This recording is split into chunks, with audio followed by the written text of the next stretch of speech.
Alhamdulillahirabbil alamin. Innal hamdalillah nahmaduhu wa nasta'inuhu wa nastaghfiruh wa na'udzu billahi min syururi anfusina wa min sayyiati a'malina may yahdihillahu fala mudhillalah wa may yudlil fala hadiyalah. Asyhadu an la ilaha illallah wa asyhadu anna Muhammadan abduhu wa rasuluh. La nabiyya wa rasulah ba'da. Amma ba'd.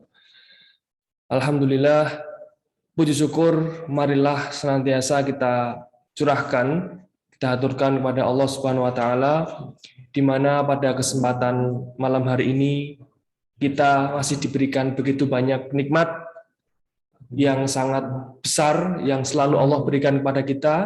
Nikmat utama yaitu nikmat iman dan nikmat Islam tentunya, dan juga nikmat bagaimana kita masih bisa diberikan kesehatan dan waktu luang sehingga kita bisa menghadiri pengajian Song-Song Ramadan pada kesempatan malam hari ini.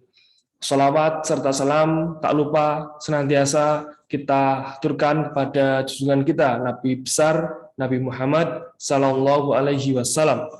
Semoga apa yang kita lakukan di dunia ini merupakan bentuk usaha kita untuk mengikuti sunnah-sunnahnya, mengikuti tuntunan-tuntunannya, dan kita yang berada di Muhammadiyah ini merupakan bentuk ikhtiar kita untuk selalu menjalankan sunnah dan tuntunan Rasulullah Shallallahu Alaihi Wasallam. Baik, yang kami hormati Profesor Abdul Mukti, Sekretaris Umum Pimpinan Pusat Muhammadiyah.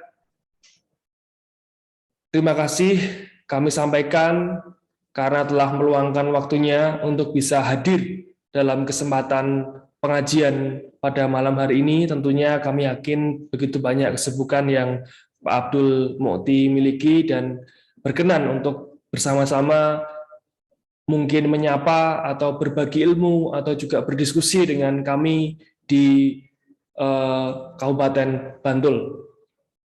Yang kami hormati juga Ketua Pimpinan Daerah Pemuda Muhammadiyah Kabupaten Bantul, Ketua Angkatan Muda Muhammadiyah Piungan, dan juga yang kami hormati seluruh ortom yang ada di lingkungan Kabupaten Bantul dan Kecamatan Piungan. Dan tak lupa yang kami hormati pula seluruh hadirin yang hadir pada kesempatan malam hari ini di ruangan virtual ini, di ruangan Zoom, yang saya kira hadir dari berbagai tempat, tidak hanya wilayah Bantul atau Yogyakarta, tetapi juga saya kira sangat luas. Baik, kami ucapkan selamat datang seluruh hadirin. Kami menyampaikan bahwa acara pengajian Song-Song Ramadan malam hari ini merupakan kegiatan yang dilaksanakan oleh Pimpinan Daerah Pemuda Muhammadiyah Kabupaten Bantul beserta Angkatan Muda Muhammadiyah Kecamatan Piungan, di mana pengajian ini merupakan kegiatan rutin dalam rangka menyongsong atau menyambut Ramadan, yang mana dalam kesempatan tahun ini insya Allah kita akan bertemu di tanggal 2 April, sekitar 1 minggu ke depan. Baik, langsung saja marilah kita buka acara pengajian malam hari ini dengan membaca basmalah bersama-sama. Bismillahirrahmanirrahim. Baik, acara yang kedua dan selanjutnya adalah pembacaan ayat suci Al-Quran yang akan dibacakan oleh Saudari Muslihatun Mahmudah dari Ikatan Pelajar Muhammadiyah Piungan. Kepada beliau kami persilahkan.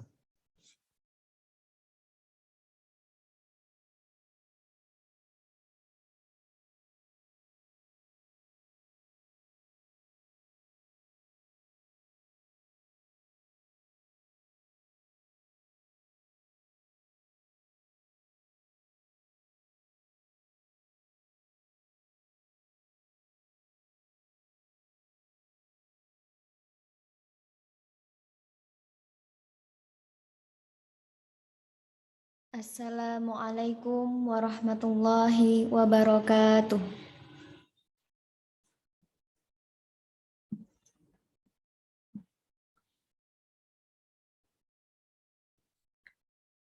A'udzu billahi minasy syaithanir rajim.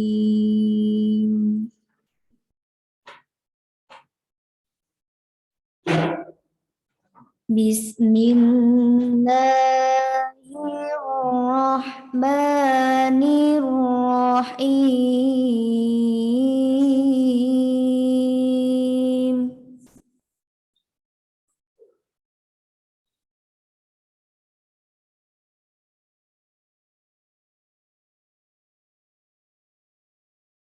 Syahrul Ramadan alladzi unzila fihi al-Qur'an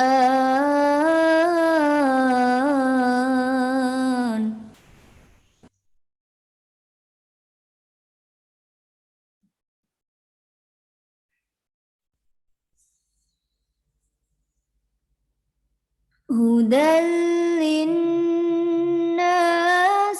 wa bayyinatin minal huda wal furqan.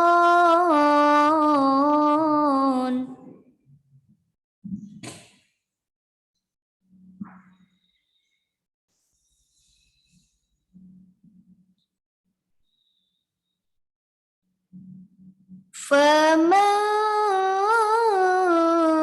شهد منكم الشهر فليصم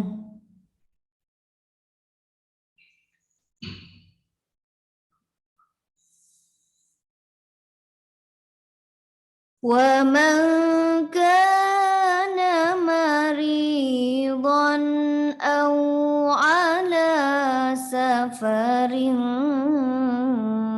فعدة من أيام أخر.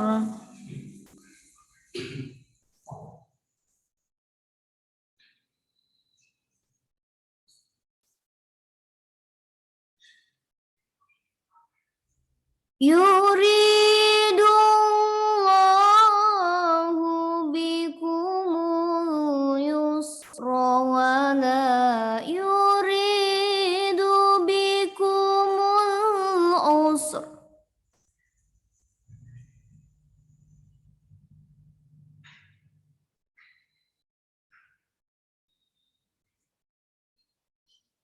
ولتكملوا العدة ولتكبروا الله على ما هداكم ولعلكم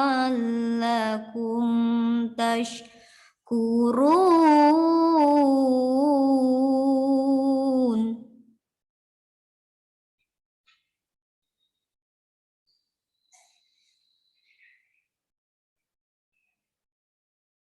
ولتكبروا الله على ما هداكم ولعلكم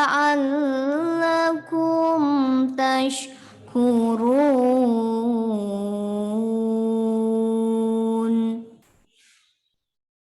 Sadaqallahul azim.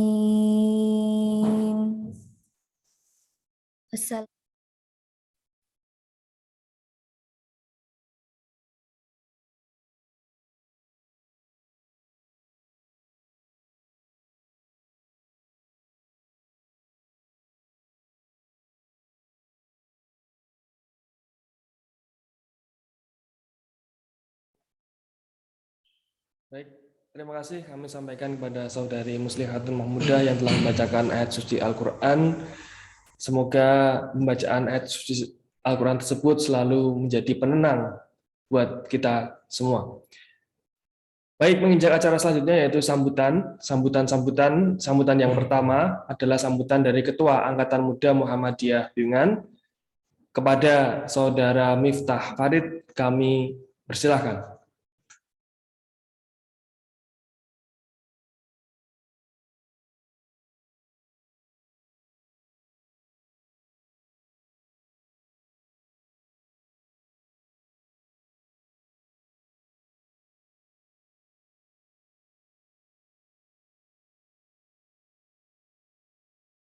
Bismillahirrahmanirrahim. Assalamualaikum warahmatullahi wabarakatuh. Alhamdulillahirabbil alamin. Asyhadu an la ilaha illallah wa asyhadu anna Muhammadar Rasulullah. A'udzu billahi minasyaitonir rajim.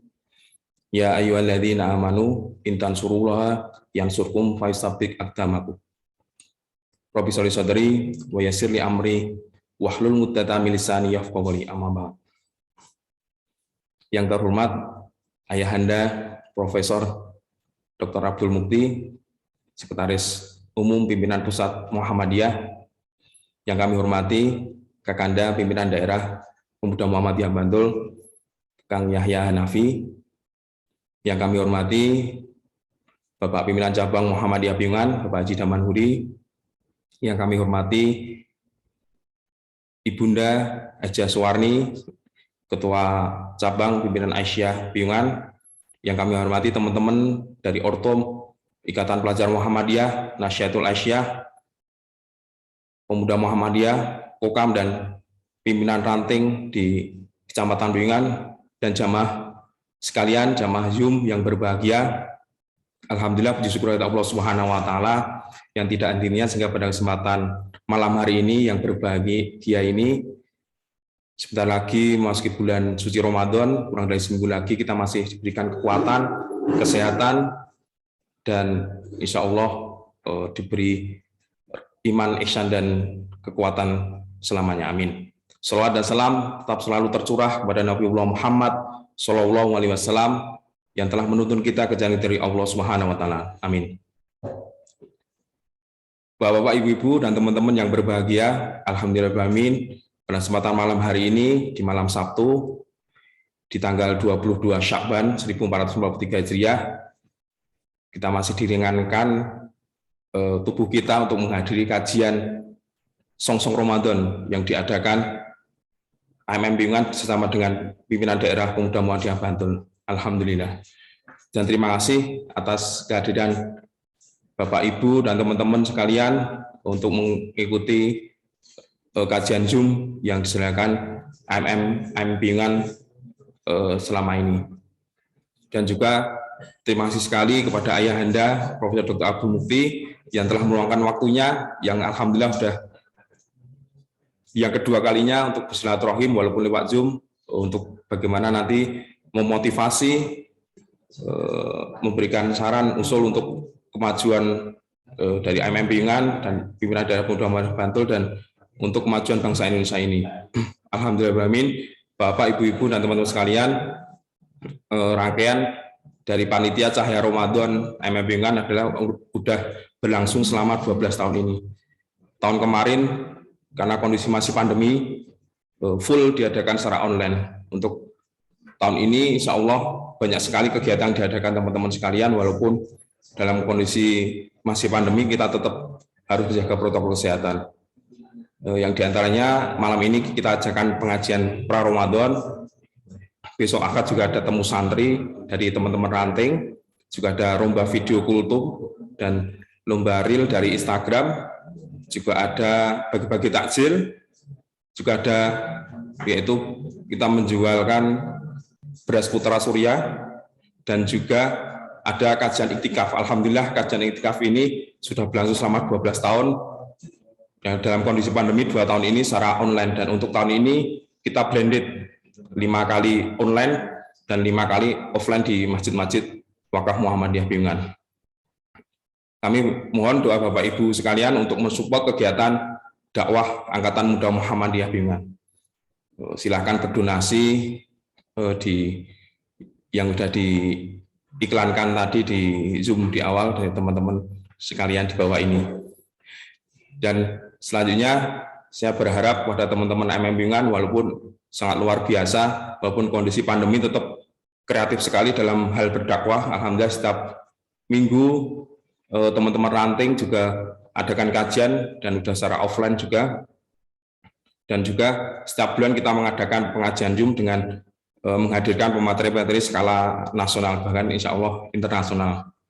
Dan yang terakhir, kami mohon maaf yang besar-besarnya apabila ada salah kata dan yang tidak berkenan dari Bapak, Ibu, dan teman-teman sekalian. Dan juga saya menyampaikan pesan dari Bapak Muhammadiyah, insya Allah mimpi kita di Piungan itu akan mendirikan gedung dakwah Muhammadiyah. Jadi saya mohon donasi atau wakaf dari Bapak Ibu dan teman-teman sekalian. Bagi yang mau berdonasi silahkan di rekening 71529029934 Bank Syariah Indonesia. Saya ulangi sekali lagi, bagi yang mau donasi untuk gedung dakwah Muhammadiyah Piungan, silahkan di nomor rekening 71529029934. Dan terakhir, saya mohonkan kepada Ayahanda Prof. Dr. Abdul Mukti bagaimana memotivasi generasi muda ini untuk berdakwah di era milenial ini, karena kondisi bangsa sekarang yang kadang membuat kita prihatin. Semoga kita masih diberikan kekuatan dan kesehatan. Demikian sambutan dari saya. Mohon maaf yang besar-besarnya. Nun wal qalami wa may yasurun fastabiqul khairat albiru manitaqo. Assalamualaikum warahmatullahi wabarakatuh.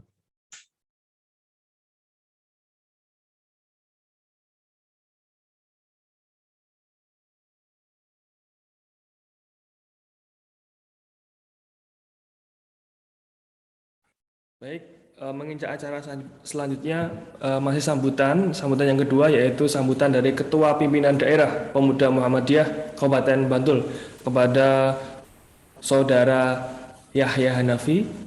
Kami persilahkan.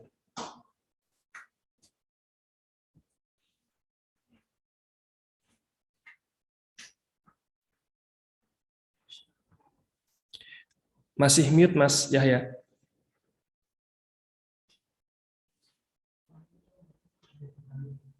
Ya, mohon maaf Mas Tendra, tadi saya nggak bisa unmute ya. Oke, mohon izin sebelumnya Profesor Dr. Abdul Mukti. Bismillahirrahmanirrahim. Assalamualaikum warahmatullahi wabarakatuh. Alhamdulillahirrahmanirrahim. Asyhadu alla ilaha illallah wa asyhadu anna Muhammadan abduhu wa rasuluh.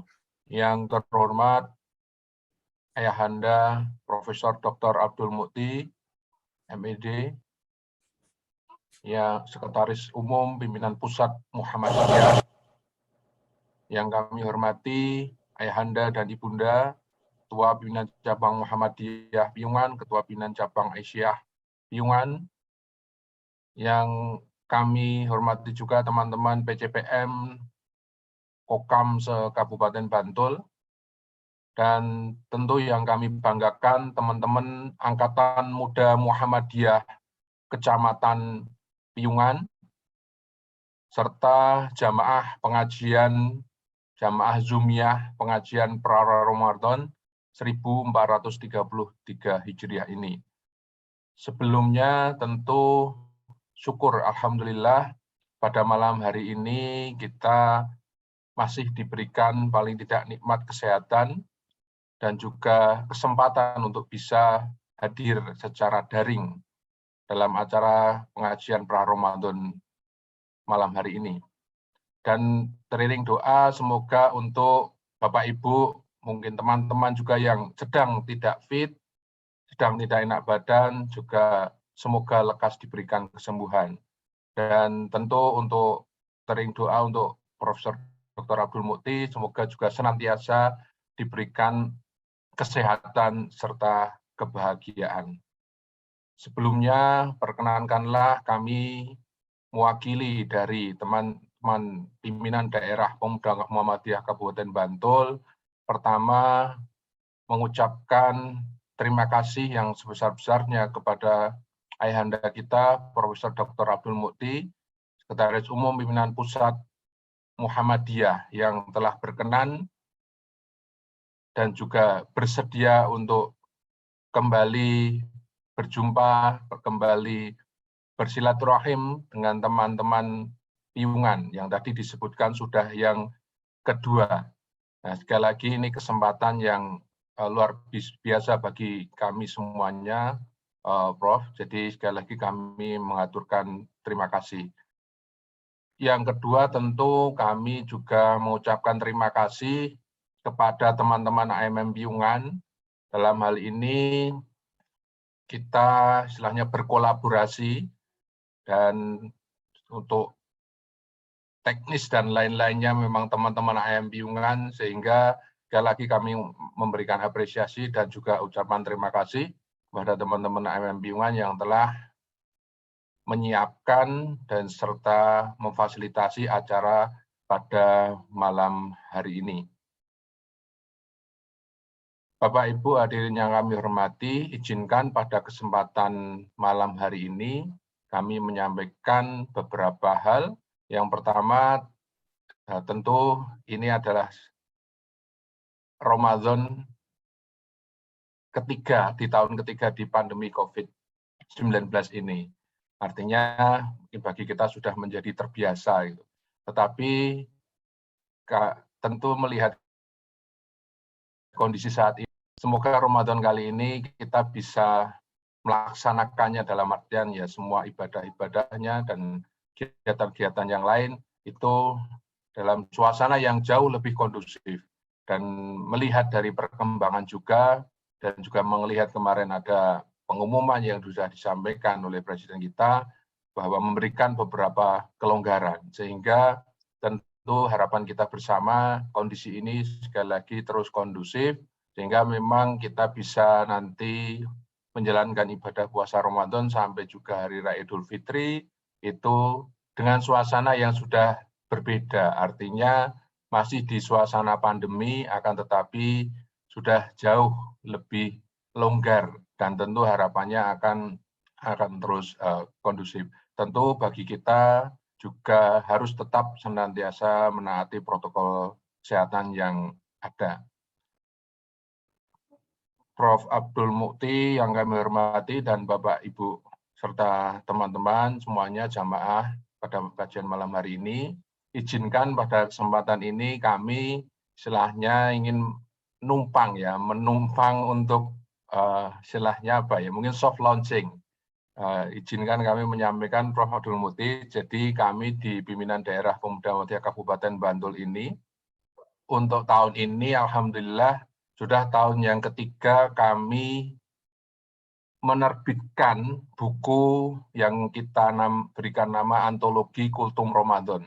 Ini adalah tahun ketiga dan tahun pertama itu hadir ya saat Ramadan pertama di masa pandemi saat itu. Ya, salah satu bentuk ya dalam arti inovasi lah ketika saat itu pandemi Ramadan tahun pertama, maka khususnya teman-teman bidang dakwah, Ustadz Andi Putra Wijaya dan Ustadz Didit Adi Negara dan teman-teman yang lain ini yang menginisiasi lahirnya buku antologi ini. Dan alhamdulillah ini sudah tahun yang ketiga, Prof, kami sampaikan. Untuk tahun pertama kami memberikan tema yaitu Ramadan mengukuhkan tauhid. Kemudian pada tahun kedua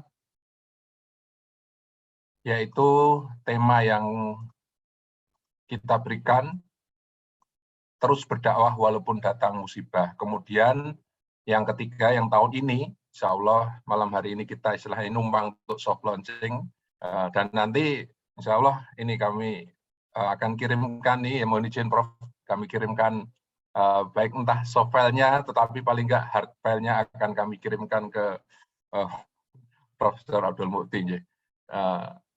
Yaitu temanya dakwah kemanusiaan, pengamalan teologi Al-Ma'un di masa pandemi. Nah, ini adalah sekali lagi buku antologi yang ketiga, dan alhamdulillah penulis-penulis di tahun yang ketiga ini juga ada penulis dari istilahnya tokoh-tokoh kita, Prof. Salah beberapa contohnya yaitu Ustadz Budi Setiawan, Ketua LPB Pimpinan Pusat Muhammadiyah atau MDMC, kemudian juga ada Ketua LPCR Pimpinan Pusat Muhammadiyah, Bapak Jamaluddin Ahmad, serta juga ada Bapak Arif Jamali Muiz, yang tentu Prof juga sudah sangat familiar, dan yang lain adalah tulisan dari teman-teman kader pemuda Muhammadiyah, Kokam, serta juga ada dari Ayahanda PDM, Pimpinan Daerah Aisyah Bantul, kemudian juga PWM. Nah, sehingga ini memang kompilasi baik tokoh nasional maupun kami istilahnya lokal di sini juga istilahnya memberikan sedikit sumbangsih tulisan.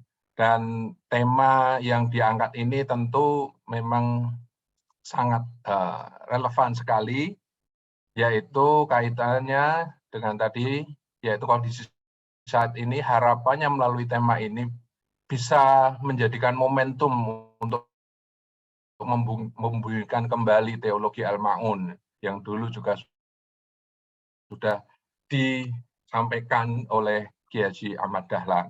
Jadi semoga dengan adanya sedikit sumbangan tulisan dari teman-teman ini, bahwa harapannya teologi Al-Ma'un tidak hanya berhenti pada konsepsi pemikiran belaka, tetapi juga dapat dijabarkan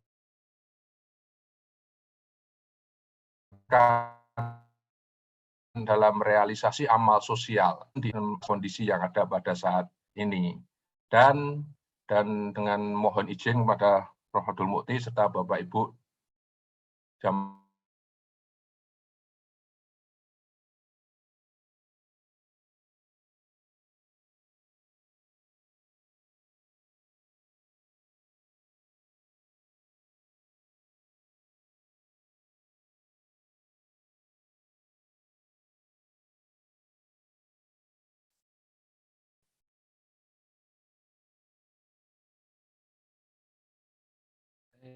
dan selanjutnya kami mohon nanti Prof. Abdul Mukti bisa memberikan tausiah kepada kita semuanya, dan tentu adalah motivasi semangat bagi kita semuanya, khususnya teman-teman yang berada di sini adalah di cabang ataupun ranting. Terima kasih, sekian.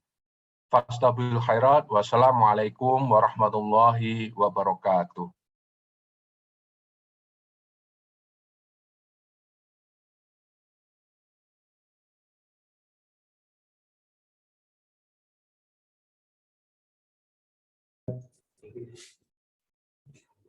Baik, terima kasih kami sampaikan kepada Mas Yahya Hanafi yang telah menyampaikan sambutannya dan sekaligus juga soft launching berkaitan dengan buku antologi Kultum Ramadan dari pimpinan daerah Pemuda Muhammadiyah Kabupaten Bantul. Saya kira merupakan bentuk karya yang sangat perlu kita apresiasi bersama. Baik, kita akan menginjak ke acara selanjutnya, yaitu acara kajian inti, di mana kajian pada malam hari ini mengambil tema menjadi gerakan dakwah yang tangguh dan adaptif menjawab tantangan zaman. Jadi organisasi kita Muhammadiyah ini memiliki ciri khas yaitu tajdid, ya, artinya dinamisasi. Selain purifikasi juga dinamisasi, di mana maksud tujuan itu salah satunya adalah bagaimana kita di Muhammadiyah ini mampu menghadapi tantangan zaman. Tentunya Muhammadiyah sudah berjalan 100 tahun lebih dan menghadapi berbagai persoalan zaman yang berbeda-beda, dan alhamdulillah berkat ridho Allah Muhammadiyah masih tetap eksis hingga saat ini dan insya Allah akan terus berkembang pesat. Namun demikian tidak bisa kita mungkiri bahwasanya tentunya tantangan zaman ke depan akan semakin berat, dan tidak bisa dipungkiri juga bahwasanya Muhammadiyah juga masih memiliki kekurangan dalam menghadapi tantangan zaman. Tentunya semangat untuk bisa menghadapi tantangan zaman ini harus selalu kita gelorakan. Di era kekinian, khususnya di era pandemi COVID ini, kalimat atau kata tangguh itu menjadi sangat penting dimiliki oleh kita, baik secara pribadi maupun dalam hal ini adalah organisasi, di mana ketangguhan dari kita berjamaah ini diuji juga dalam masa pandemi kemarin, ya.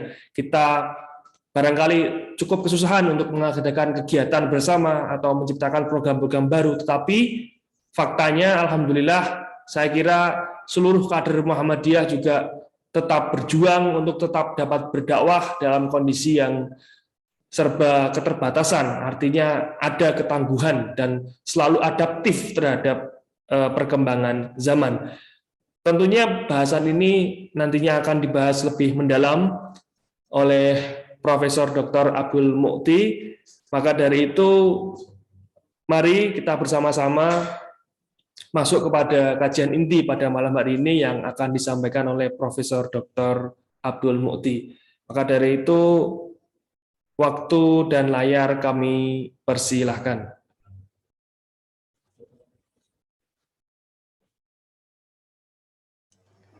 Terima kasih, Mas Tendra.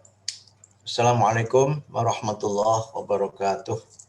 Waalaikumsalam warahmatullahi wabarakatuh. Alhamdulillah, alladzi arsala rasulahu bil huda wa dinil haqq liyudhhirahu 'ala dini kullihi wa kafa. Asyhadu an la ilaha illallah ilaha wahida wa rabban syahida waliya mursyida wa asyhadu anna Muhammadan abduhu wa rasuluh. Allahumma shalli wa sallim ala Muhammadin Nabiyil Mustafa wa ala alihi wa sahbihi wa man ittaba'al huda amma ba'd. Wa qala Allah Ta'ala fil Qur'anil Karim, a'udzu billahi minasyaitonir rajim. Ud'u ila sabili rabbika bil hikmah wal mau'izatil hasanah wa jadilhum billati hiya ahsan. Inna rabbaka huwa a'lamu biman dhalla an sabilih wa huwa a'lamu bil muhtadin. Yang terhormat Bapak-bapak dan Ibu-ibu pimpinan cabang Muhammadiyah dan Aisyah Piyungan, yang saya hormati Saudara Ketua Angkatan Muda Muhammadiyah Bantul, Angkatan Muda Piyungan, saudara-saudara dari Pemuda Muhammadiyah, Nasihatul Aisyah, Ikatan Mahasiswa Muhammadiyah, Ikatan Pelajar Muhammadiyah, Suci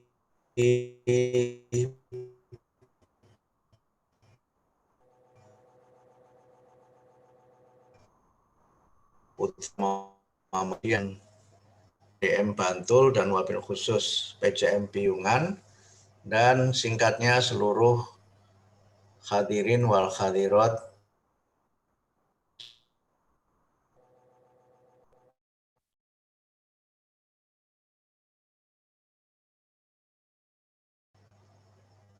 karena atas rahmat Allah, wabil khusus rahmat Allah yang berupa iman, Islam, dan sehat, serta sempat,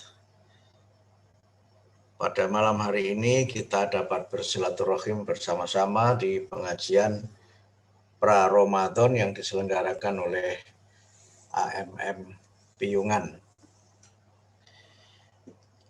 Saya ingin menyampaikan beberapa hal yang terkait dengan tema pengajian kita pada malam hari ini, dengan mencoba untuk mengajak Bapak Ibu sekalian memahami kembali firman Allah di dalam surah An-Nahl, surah yang ke-16 ayat 125.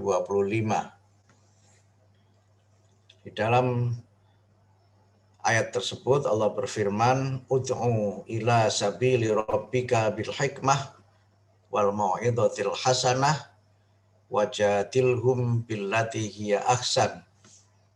Inna rabbaka huwa a'lamu biman dhalla an sabilih wa huwa a'lamu bil muhtadin. Yang artinya kurang lebih, dan ajaklah manusia kepada jalan Tuhanmu bil hikmah, dengan hikmah, wal mau'izatil hasanah, dan dengan nasihat yang baik, wajadilhum billati hiya ahsan, dan dengan berdebat, berdiskusi dengan berbagai kalangan dalam kaitannya dengan dakwah itu, karena yang demikian itu adalah lebih baik. Sesungguhnya Tuhanmu lebih mengetahui siapa yang tersesat dari jalannya dan siapa yang mendapatkan petunjuk darinya. Saya ingin mencoba mengkaitkan ayat ini dengan apa yang kita lakukan selama beberapa, mungkin kita menyebutnya sebagai tidak hanya beberapa dekade, tapi sudah seabad lebih di dalam Muhammadiyah itu berdakwah. Kalau kita kaitkan dakwah itu sebagai bagian dari proses, maka dakwah itu sebenarnya adalah suatu proses yang kita laksanakan secara sistematis dan bersama-sama untuk kita melaksanakan atau melanjutkan misi risalah dan juga misi bagaimana kita menghadirkan Islam sebagai agama yang rahmatan lil alamin. Kalau kita kaitkan dakwah itu dengan misi risalah, maka Rasul-Rasul Allah itu diutus oleh Allah kepada umat manusia untuk melakukan atau mengemban 3 misi. Yang itu antara lain dijelaskan di dalam surah Al-Jumu'ah ayat yang kedua, yang di dalamnya Allah berfirman, huwaladzi ba'atsa fil ummiyina rasulam minhum yatlu alaihim ayatihi wa yuzakkihim wa yu'allimuhumul kitaba wal hikmah wa in kanu min qablu lafi dhalalim mubin. Dialah Allah yang telah mengutus kepada kaum yang ummi seorang rasul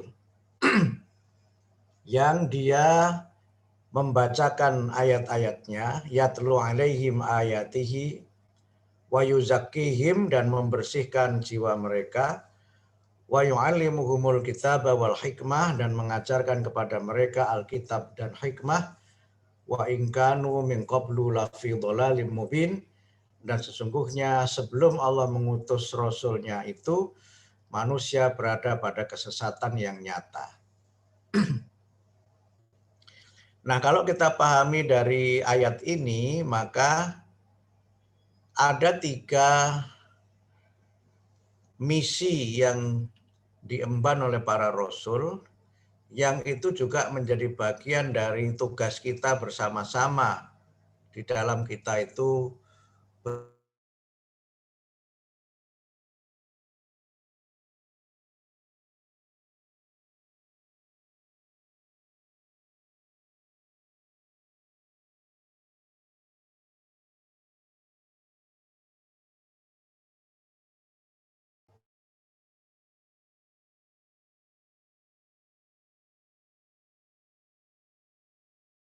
dengan tilawah itu ada empat aspek yang kesemuanya saling berkaitan. Kata-kata tilawah itu merupakan isim, kata kerjanya itu tala. Tala itu artinya mengikuti seseorang dari jarak yang sangat dekat. Mungkin kalau dalam bahasa Jogjanya itu ngintil gitu, ngintil atau nguntit. Jadi tidak sekedar membacakan, tetapi kita itu berusaha mengikuti dari jarak yang sangat dekat. Yang kalau ini kita kaitkan dengan ajaran agama Islam dan apa yang diajarkan oleh Nabi, maka yang pertama kita berusaha untuk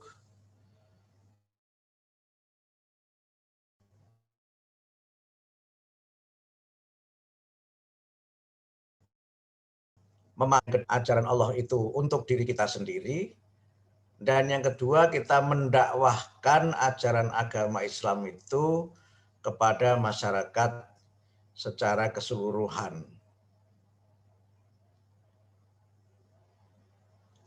Nah, kalau kemudian itu kita kaitkan dengan ayat-ayat Allah, maka kita sebenarnya dalam berdakwah itu membacakan itu tidak berarti hanya melafadzkan secara lisan atau qiraah, tetapi kita berusaha untuk menunjukkan, membuktikan bagaimana kebenaran ayat-ayat Allah itu.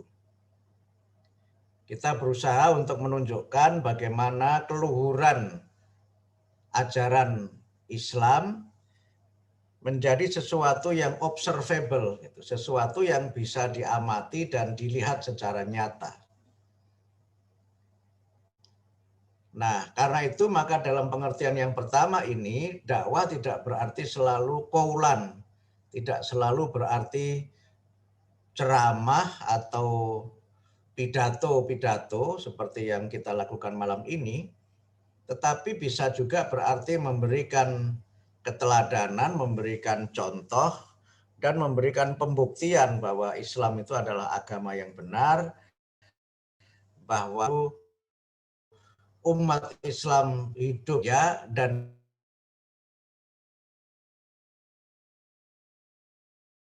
bisa membahagiakan dihim dan membersihkan jiwa mereka.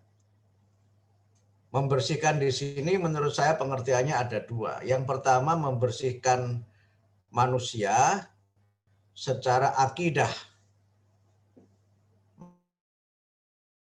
Manusia itu dalam keadaan fitrah.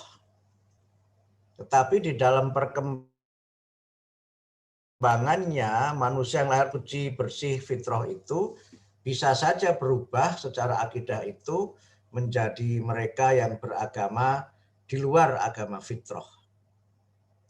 Sehingga karena itu maka kita berusaha membersihkan akidah manusia dari hal-hal yang merusak atau yang bertentangan dengan Islam sebagai agama fitrah atau hal-hal yang bertentangan dengan kebersihan akidah. Nah, yang kedua adalah membersihkan jiwa manusia dan yang sifat perbuatan mumah. Membersihkan jiwa itu berarti kita membimbing manusia sehingga mereka memiliki akhlakul karimah, perilaku yang utama, karena sifat-sifat tercela itu kita bersihkan dengan kita berdakwah.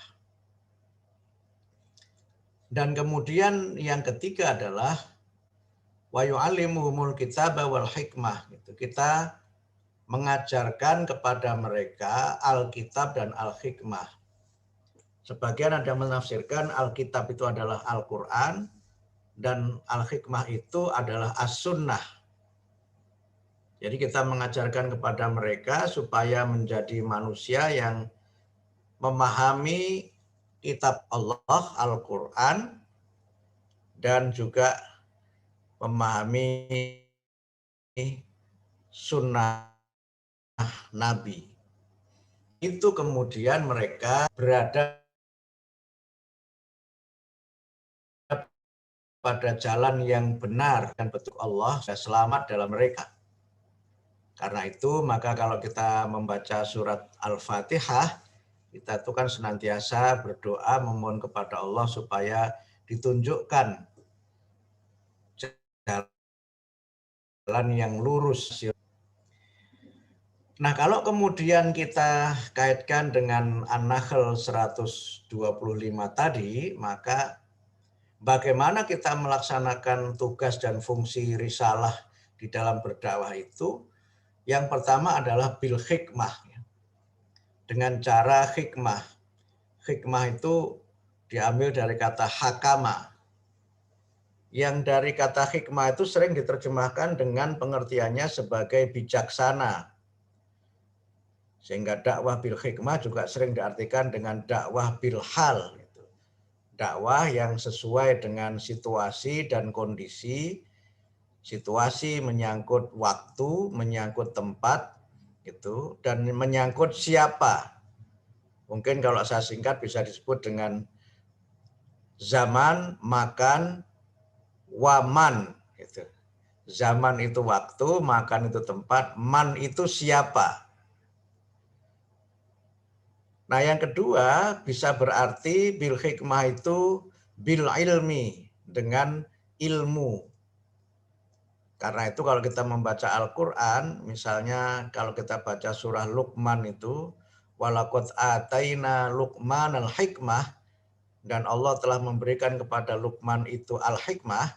Kalau kita baca di dalam tafsir Ibnu Katsir, al-hikmah itu artinya seorang yang berilmu dan mengamalkan ilmunya. Karena itu maka bil hikmah bisa kita maknai kita dalam berdakwah itu menggunakan ilmu, bil ilmi. Dan ilmu ini tidak terbatas pada ulumuddin atau ilmu-ilmu agama, tapi juga ilmu-ilmu yang lainnya. Ilmu secara umum itu bisa kita jadikan sebagai media atau sebagai sarana di dalam kita itu berdakwah.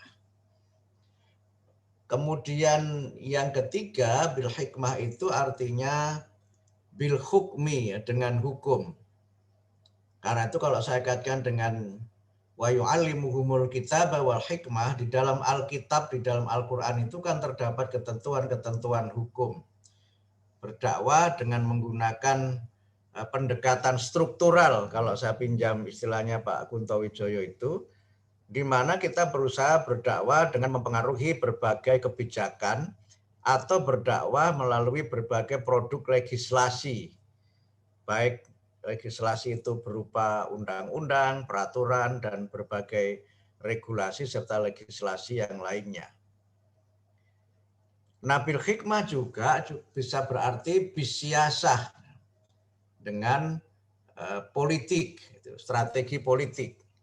Ini juga merupakan bagian dari kita berdakwah secara struktural. Kita berusaha untuk berdakwah dengan misalnya melalui aktor yang menjadi penyelenggara negara. Ya, berdakwah melalui Pak Bupati, Pak Lurah, Pak Camat, Pak RT, mungkin Pak Menteri, Pak Presiden, dan lain-lain. Atau berdakwah juga melalui saluran-saluran politik, termasuk di dalamnya adalah partai politik. Sehingga dalam pengertian yang luas, bil hikmah itu kita bisa berdakwah dengan berbagai macam gerakan dan strategi-strategi yang berkaitan dengan ilmu pengetahuan, kemudian juga dengan hukum, juga dengan politik, dan tentu saja bil hal, sesuai dengan keadaan. Nah, kemudian yang kedua itu adalah dengan mau'idhah hasanah. Sering dimaknai mau'idhah hasanah itu nasihat yang baik. Itu tentu tidak keliru. Walaupun kadang-kadang mau'idhah hasanah yang berarti ceramah-ceramah itu kadang-kadang isinya itu maidu hasanah gitu. Maidu aja dalam berdakwah itu. Jangan-jangan kata-kata maidu itu dari kata-kata mau'idhah itu. Kan banyak kosakata dalam bahasa Jawa itu kan merupakan adaptasi dari bahasa Arab, tapi dengan pengertian dan dengan pemaknaan ala orang Jawa gitu, maidu gitu. Maunya menasehati tapi isinya itu ngomel gitu. Sehingga tidak sedikit kita menemukan orang yang ceramah itu isinya maidu aja gitu, ngomel aja, salah semua, nggak ada yang keliru gitu. Kadang-kadang itu menjadi salah satu catatan tersendiri dalam kita itu berdakwah. Saya memaknai mau'idhah hasanah itu dengan pelajaran yang baik. Dengan pelajaran yang baik, dengan tema-tema yang baik, yang itu berarti tidak sekedar bil lisan, tapi juga bisa bil kolam. Tidak sekedar bil kalam, tetapi juga bil kolam. Bisa berdakwah dengan tulisan, seperti yang tadi di launching oleh AMM tadi, oleh Mas siapa tadi saya lupa, menyampaikan bagaimana ada antologi ya buku-buku itu.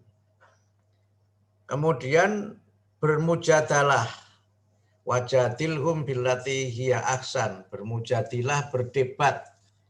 Jadi termasuk berdakwah itu kita bisa berdebat, berardu argumen dengan apakah mereka yang seiman dengan kita atau yang tidak seiman dengan kita, demi memberikan keyakinan dan membangun sebuah perspektif bagaimana beragama dan agama yang benar itu.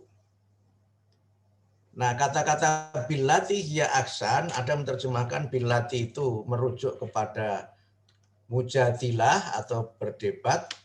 Ada menafsirkan billati itu kembali kepada ketiga-tiganya, bil hikmah, mau'idhah hasanah, dan mujadilah, ketiga-tiganya itu adalah cara yang terbaik untuk kita itu mengajak manusia kepada jalan Tuhan. Dan setelah dilakukan strategi dan diajak kepada jalan Tuhan dan tidak mau, maka kembalinya itu kepada Allah. Sehingga penutup ayatnya menjelaskan Allah yang maha tahu siapa yang tersesat dari jalannya, dan Allah maha tahu siapa yang mendapatkan petunjuknya. Sehingga karena itu maka dakwah itu tidak boleh ada pemaksaan. Dan tidak boleh juga kita mengatakan kalau sudah kita berdakwah dan orang itu tidak mengikuti kita, kemudian kita itu merasa gagal dengan dakwah itu. Karena kita itu tidak bisa dihukumi berdasarkan hasil dari yang kita lakukan, tapi kita itu dinilai dan dihukumi dari apa yang kita kerjakan. Jadi Quran itu lebih menekankan pada proses daripada hasil. Sehingga banyak ayat yang menjelaskan mengenai ikhtiar, mengenai usaha itu, sebagainya kan ditutup dengan tawakul atau pernyataan-pernyataan yang sifatnya itu kepasrahan atau menyerahkan hasil sepenuhnya kepada Allah sebagai Tuhan yang Maha Kuasa. Dan oleh karena itu maka dakwah itu tidak ada pemaksaan. Dalam agama juga tidak ada pemaksaan. Ini ada Mas Yahya sudah tampil, dari sempat hilang dari layar, sekarang udah kelihatan jadi ingat namanya. Karena itu di dalam berdakwah dan berislam itu nggak boleh ada paksaan. La ikraha fiddin, tidak ada paksaan di dalam agama. Jadi kalau sudah kita berikan nasihat, sudah kita berikan tausiah, sudah banyak kita bantu, tapi kemudian nggak ikut kita, ya sudah, itu sudah di luar kemampuan kita. Karena itu ketika Abu Thalib, paman Nabi Muhammad itu wafat, beliau Rasulullah Muhammad itu kan sangat bersedih. Karena menurut beberapa riwayat ketika wafat itu Abu Thalib belum memeluk agama Islam. Sehingga kemudian Rasulullah sebagai manusia tentu sangat bersedih. Yang lain-lain bisa masuk Islam, kok pamannya sendiri yang banyak membantu malah tidak masuk Islam. Gitu kan? Sehingga kemudian Rasulullah diberikan tausiah, diberikan tadhkirah oleh Allah, innaka la tahdi man ahbabta walakinallaha yahdi may yasha. Kamu tuh tidak bisa memberikan petunjuk kepada orang yang sangat kamu cintai sekalipun, karena sesungguhnya Allah lah yang maha memberikan petunjuk kepada siapa yang dikehendakinya.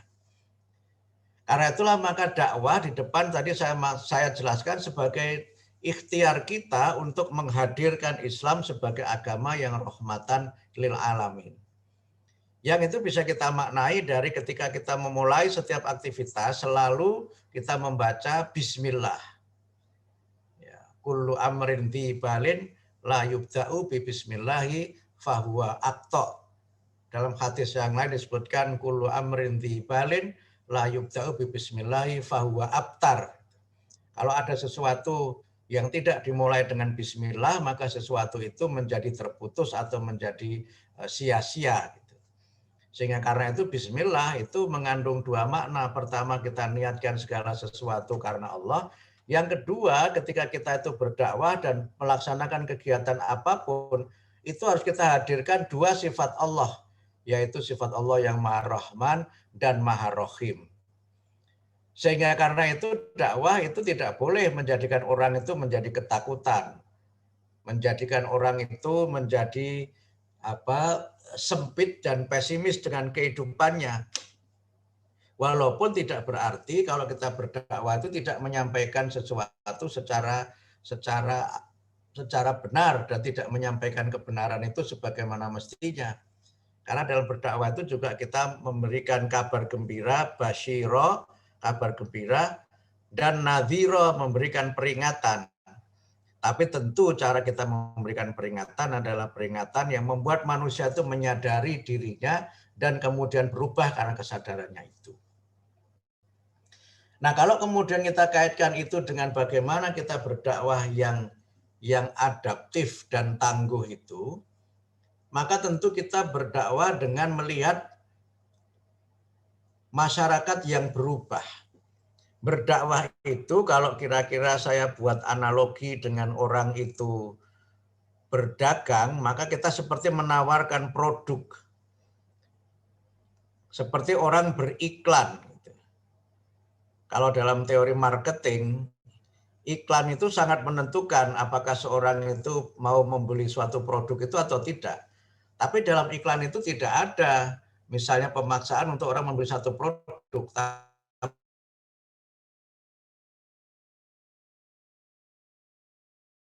Kita tampilkan, menarik tentu dengan cara penampilan yang menarik. Yang menampilkan itu adalah seorang yang menarik.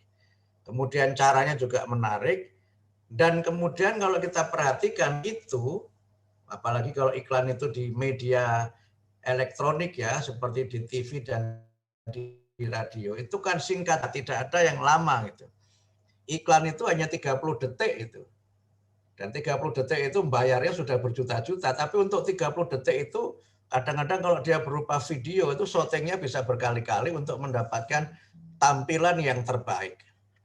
Karena itu maka dalam kita berdakwah ya jangan sekenanya, jangan seadanya, tapi harus tampil yang terbaik. Nah, penampilan yang terbaik itu bisa dilihat dari penampilan orang yang menyampaikan, bisa juga dari isi yang ditampilkan, dan juga bisa dari media yang dipergunakan. Ini kalau kita ibaratkan dengan teori marketing. Karena itu kalau dakwah sudah mubaliknya tidak menarik, kemudian ceramahnya monoton, kemudian ya fisiknya nggak good looking, itu nggak menarik. Karena itu merupakan bagian dari kita membuat orang itu memberikan perhatian yang serius terhadap apa yang kita sampaikan. Nah, yang kedua, kalau kemudian kita kaitkan dengan dakwah di era sekarang, maka kita itu diberikan tuntunan oleh Nabi. Di dalam sebuah hadis disebutkan, nahnu ma'asyirul anbiya umirna an nukhatiban nas ala qadri uqulihim. Kami ini para nabi itu diperintahkan oleh Allah untuk menyampaikan agama, menyampaikan risalah Islam itu sesuai dengan akal atau sesuai dengan kemampuan orang yang menerima atau menjadi bagian dari subjek atau objek dakwah kita itu. Nah, dalam era sekarang ini kita hidup di era yang disebut dengan era digital, era digital. Di mana banyak hal itu memang sekarang ditampilkan secara digital dan banyak hal itu disajikan secara online. Kalau kita mengikuti hampir semua teori tentang bagaimana kita bisa membangun opini dan mempengaruhi pikiran dari masyarakat, sekarang kan orang mulai menggunakan teori algoritma. Yang algoritma itu sebagian yang mengikuti teori frekuensi yang ketika sesuatu disampaikan secara terus-menerus, secara konsisten, walaupun itu singkat, walaupun itu hanya beberapa saat, dia akan memiliki pengaruh yang kuat terhadap pemikiran seseorang. Nah, karena itu maka di dalam kita berdakwah di era digital itu memang cara kita berdakwah memang harus berubah. Sekarang banyak orang yang menyampaikan pesan itu singkat-singkat, hanya 2 menit gitu. Tapi 2 menit itu dipilih yang powerful, yang memang sangat kuat pesannya dengan isi yang juga sangat bermanfaat. Karena itu maka dalam kaitan dengan teori algoritma itu, maka kita memang harus semakin sering menyampaikan informasi itu terutama dalam bentuk-bentuk yang memang bisa diakses dengan berbagai teknologi digital. Sekarang sebagian besar manusia itu kan menggunakan gadget. Menurut penelitian sekitar orang Indonesia itu rata-rata menggunakan media online dan berbagai sarana media sosial itu sekitar 8,5 jam per hari. Jadi kira-kira sepertiga dari aktivitas manusia itu terkoneksi dengan berbagai layanan internet dan juga dengan gadget. Sehingga kalau kita itu ingin menjadi mubalik yang terkenal harus menjadi mubalik yang online. Penelitian menunjukkan mubalik-mubalik yang populer, yang followernya itu jutaan, itu mubalik yang online. Kalau mubalik itu offline, itu sedikit yang mengikuti. Apalagi mubalik yang on-off, itu malah semakin sedikit lagi. Sehingga karena itu, ya sajian-sajian itu memang harus kita tampilkan secara rutin, walaupun hanya sebentar. Dan itu aksesibel gitu, mudah diakses. Orang dengan gadget itu kan bisa mengakses kapan saja, di mana saja. Nah, kemampuan dan tuntutan untuk kita menghadirkan materi-materi dakwah yang seperti ini, itu memang menjadi tantangan tersendiri. Dan kalau kita boleh jujur melakukan evaluasi atau muhasabah, dibandingkan dengan ormas yang lainnya, Muhammadiyah itu masih relatif tertinggal dalam katanya dengan dakwah melalui media digital itu. Banyak mereka yang berdakwah melalui media digital itu ternyata berhasil mempengaruhi jamaah dan memiliki pengaruh yang cukup kuat terhadap pemahaman keagamaan di dalam masyarakat. Sehingga karena itu selain pengajian-pengajian yang bersifat offline, yang tatap muka, saya kira tatap maya ini penting dan sajian-sajian yang berupa misalnya video-video singkat yang berisi tausiah-tausiah itu juga menjadi bagian dari bagaimana kita terus berdakwah itu. Tapi tentu tidak semuanya harus berupa ceramah, mungkin juga bisa berisi video-video yang di situ ada hikmah, ada ibroh gitu, ada pelajaran-pelajaran dan ada makna-makna dari berbagai kisah yang mungkin itu bisa kita buat sendiri atau berasal dari kisah kehidupan manusia sehari-hari. Nah, dalam kaitan ini maka memang selain kita memproduksi, kita juga harus berjejaring. Dalam istilah media disebut sebagai media sindikat. Sindikat itu kan pengertiannya tidak selalu negatif. Sindikat bisa berarti kan jejaring yang kuat, ya, sindikasi media di mana semuanya terintegrasi. Kalau misalnya kita punya beberapa channel gitu ya, ada channel YouTube, ada channel misalnya Instagram, ada channel Twitter, atau mungkin juga ada TV atau mungkin radio dan sebagainya, yang itu semua memang merupakan satu indikasi atau satu sindikasi, mohon maaf, yang memang kita ini harus menjadikan materi dakwah kita itu tersebar kemana-mana lewat jaringan yang ada itu. Nah, bayangkan kalau misalnya kita itu punya 10 grup WA, masing-masing grup itu ada 200 orang, maka dalam hitungan detik, pesan kita itu bisa sampai kepada kira-kira 2.000 orang. Dan itu belum kalau misalnya itu juga disebarkan lagi secara sukarela gitu oleh mereka yang menerima message dari kita itu. Nah, karena itu maka kalau kita ikut teori algoritma, karena sesuatu disampaikan terus-menerus, maka sesuatu yang salah itu bisa dianggap sebagai sesuatu yang benar karena penyampaian yang terus-menerus dengan frekuensi yang sangat tinggi mungkin dari orang yang berbeda-beda itu. Nah, disinilah saya kira pentingnya kemudian memang kita merubah dan memperkuat dakwah kita yang selama ini dakwah-dakwah offline itu dengan dakwah-dakwah online dengan berbagai macam sajian. Dan ini memang perlu adanya tim kreatif yang memang secara khusus berkhidmat untuk berdakwah dengan teknologi digital itu. Nah, selain dari itu, bagaimana juga gerakan dakwah kita ini memang harus menyasar segmen-segmen atau komunitas-komunitas tertentu. Tadi yang saya sebut dengan ala qadri uqulihim itu bisa berarti segmen tertentu. Dakwah kepada pelajar itu ya memang perlu ada dari kalangan pelajar. Dakwah kepada kalangan misalnya mohon maaf senior citizen ya, warga negara yang senior, untuk tidak mengatakan lansia, saya termasuk yang tidak terlalu setuju dengan istilah lansia itu. Karena lansia kan artinya lanjut usia, seakan-akan usianya sudah habis kemudian dilanjut lagi gitu. Seperti kalau orang sepak bola waktunya sudah habis terus ada injury time.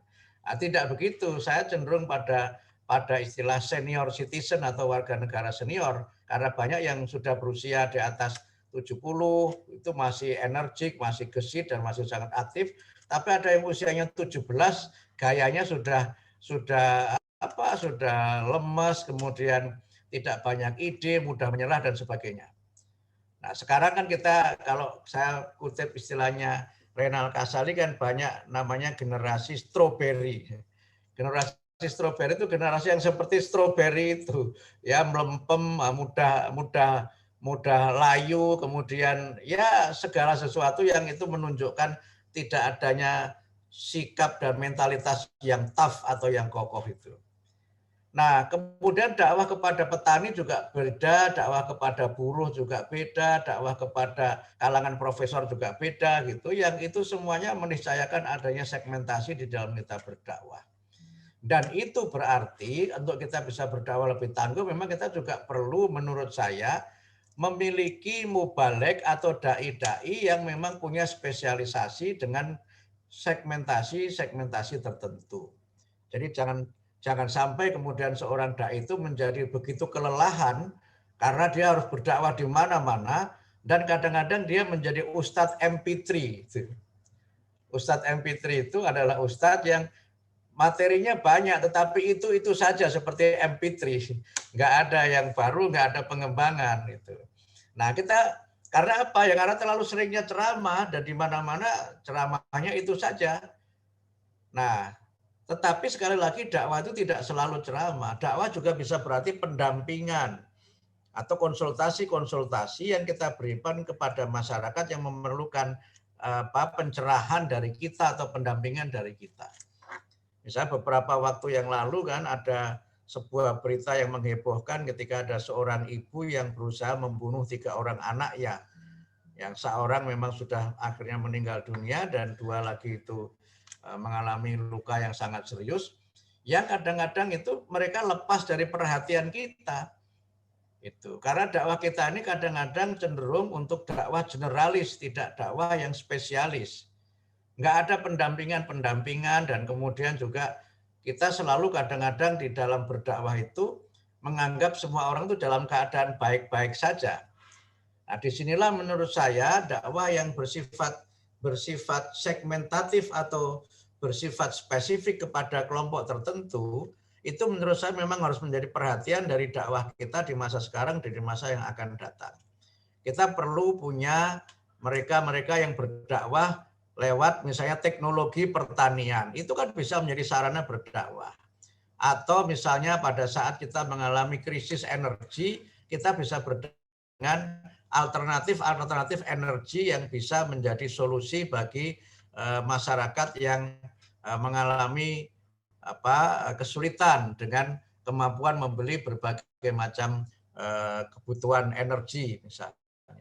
Kalau tadi disampaikan kaitannya dengan COVID, kan alhamdulillah Muhammadiyah mampu memberikan solusi bagaimana agar mereka yang terdampak oleh COVID itu dapat dilayani oleh Muhammadiyah. Dan ternyata itu sangat efektif gitu. Ketika saya berkunjung ke satu daerah di Nusa Tenggara Barat, saya mendapat informasi sebelum terjadi gempa bumi di daerah itu masyarakat cenderung untuk antipati kepada Muhammadiyah.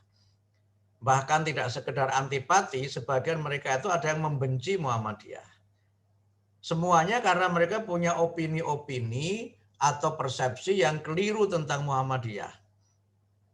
Tapi begitu terjadi musibah gempa bumi, dan ternyata yang hadir di situ adalah para relawan Muhammadiyah dari MDMC dan berbagai relawan yang lainnya itu, mereka baru menyadari, oh ternyata Muhammadiyah itu tidak seperti yang saya bayangkan, tidak seperti yang mereka pikirkan. Ternyata Muhammadiyah itu organisasi yang sangat tanggap dan tangguh dalam memberikan pelayanan kemanusiaan. Dan kemudian dengan cara seperti itu, walaupun kita tidak memberikan ceramah, nggak kemudian memberikan kepada mereka istilahnya tausiah bilisan, tetapi yang dilakukan oleh tim relawan Muhammadiyah ini sebenarnya merupakan bagian dari dakwah yang dengan itu kemudian banyak dari mereka yang awalnya antipati malah kemudian menjadi warga Muhammadiyah yang sangat militan. Ya, beberapa kesempatan misalnya saya mendapat info dari misalnya dari Muhammadiyah Jawa Timur, kalau ada bencana di situ berdiri ranting Muhammadiyah baru gitu. Orang tidak mengenal Muhammadiyah tapi kemudian mengenal Muhammadiyah lewat para relawan kemanusiaan yang dengan itu kemudian berdiri amal usaha yang baru dan juga ranting-ranting Muhammadiyah yang baru. Sehingga berdakwah itu bisa berarti menunjukkan kepada publik, ini loh saya umat Islam, ini loh saya warga Muhammadiyah.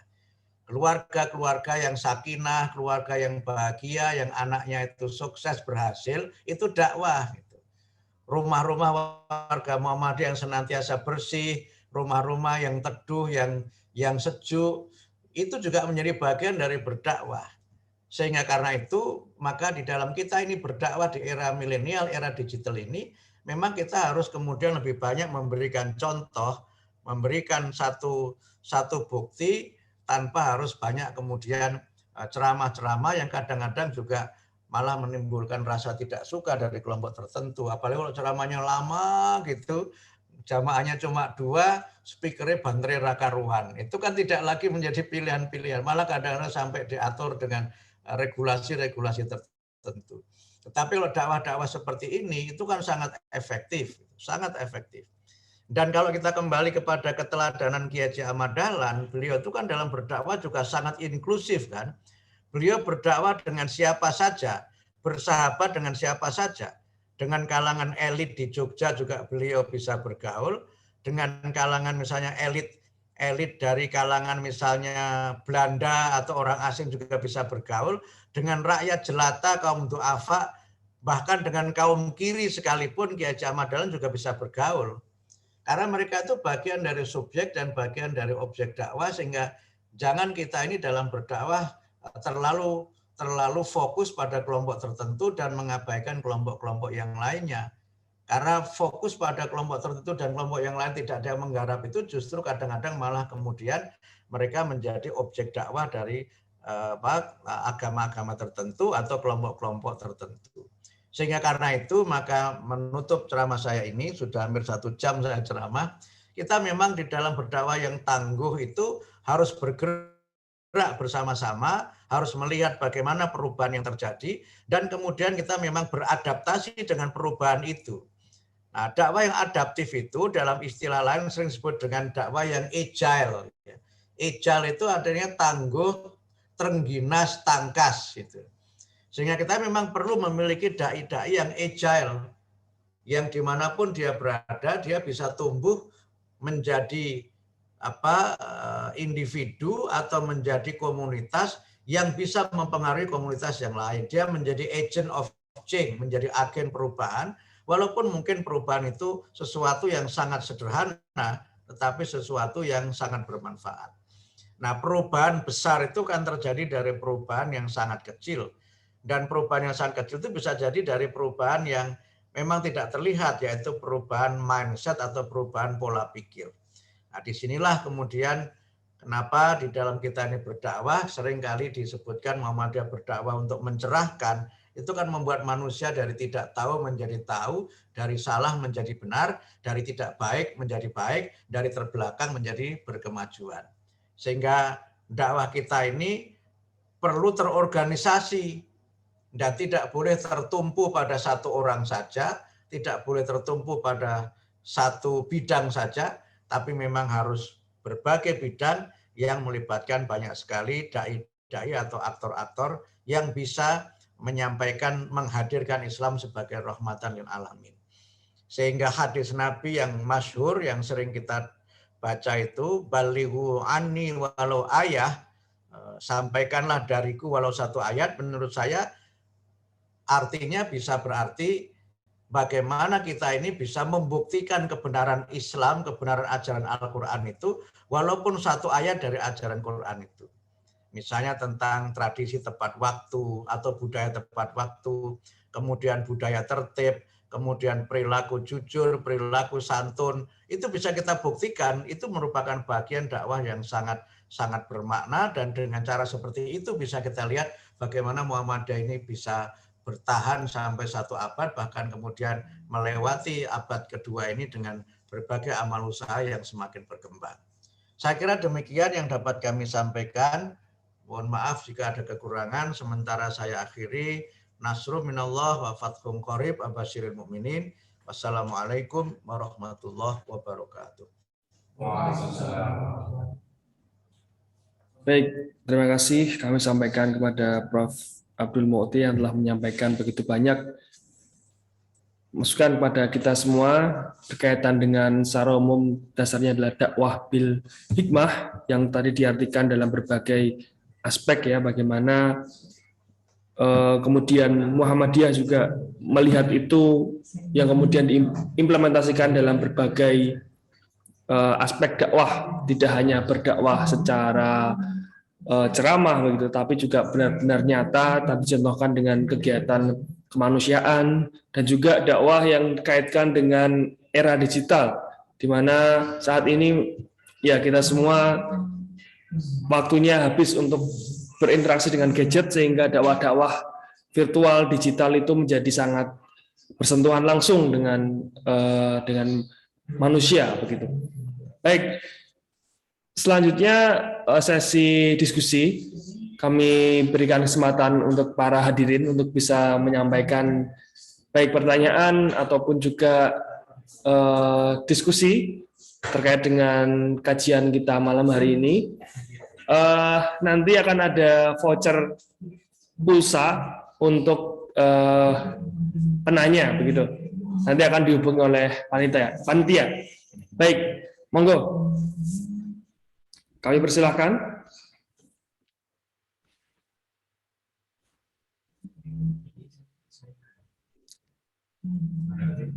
Pertanyaan bisa ditulis melalui chat ataupun juga bisa angkat tangan atau raise hand, atau juga mungkin bisa langsung buka mic gitu.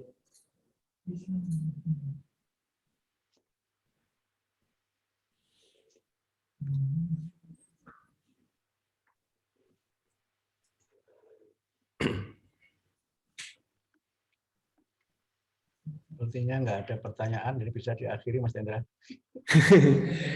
Ini ada satu pertanyaan Prof dari saudara Mahendra. Pertanyaannya adalah berkaitan dengan agenda Muhammadiyah ke depannya, khususnya juga dalam waktu dekat ini muktamar ya, Pak Abdul Mu'ti ya.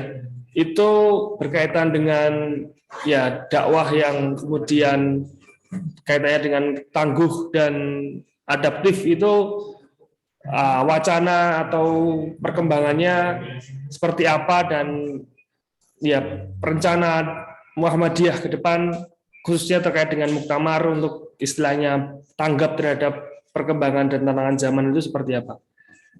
Mungkin itu dulu, Prof. Abdul Mu'ti, monggo. Iya, ini pertanyaan disertasi ini. Berat pertanyaannya. Tapi kalau bisa kita lihat dari tema muktamar, sebenarnya bisa kita temukan jawabannya. Kita berusaha untuk memajukan Indonesia, mencerahkan semesta. Maka dakwah Muhammadiyah ke depan itu memang harus kita perluas, tidak hanya pada ranah yang berkaitan dengan persoalan-persoalan keagamaan dalam pengertian sempit ya, misalnya kaitannya dengan ritual-ritual atau ibadah yang bersifat mahdhoh, itu penting untuk terus kita lakukan, tetapi juga dakwah dalam ranah kehidupan kebangsaan yang lebih luas. Sehingga karena itu ke depan kita memang ingin, tadi saya sebutkan, menghadirkan Islam yang rahmatan lil alamin atau menghadirkan Islam yang berkemajuan dalam lingkup yang lebih luas. Karena sekarang ini tantangannya semakin berbagai macam. Beberapa saat yang lalu kita menyaksikan GP Mandalika, tapi selain itu kita menyaksikan pawang perempuan itu kan, yang itu mendunia gitu. Itu kalau bagi Muhammadiyah itu kan sesuatu yang tidak bisa kita anggap sebagai sesuatu yang biasa.